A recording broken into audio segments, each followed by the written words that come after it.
Returned to the campaign trail. The rally was meant to boost a 2022 GOP primary candidate in Ohio, but most of Trump's speech focused on 2020, and I should have said 2022 candidate in Ohio, specifically his growing assortment of delusional lies about the election.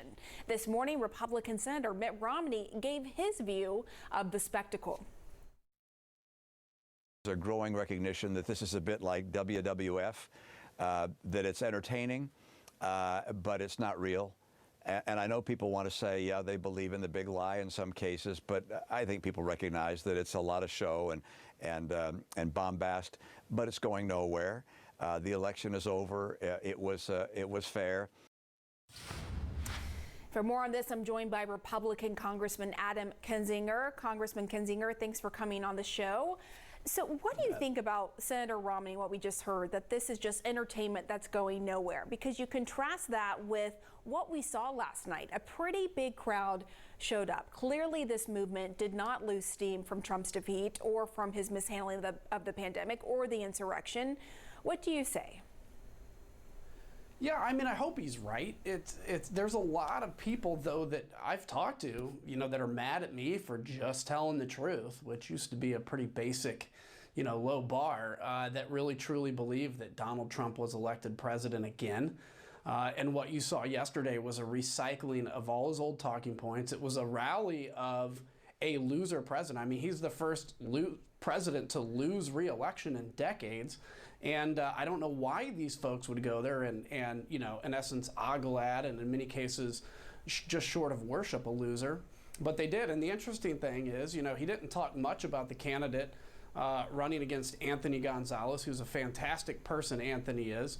The guy running against him at one point, I know Trump made it sound like he went and negotiated world peace in North Korea. The guy worked at Vance, which is a really entry-level position, not to put it down, but you're not negotiating with world leaders.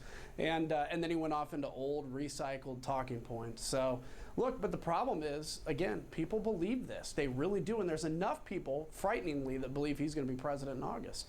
And there's enough Republicans who are in leadership positions who know that it's not true, and yet they stay silent. And last night I interviewed Democratic Congressman Dan Kildee. Here's what he said about those Republicans who are staying silent about election lies.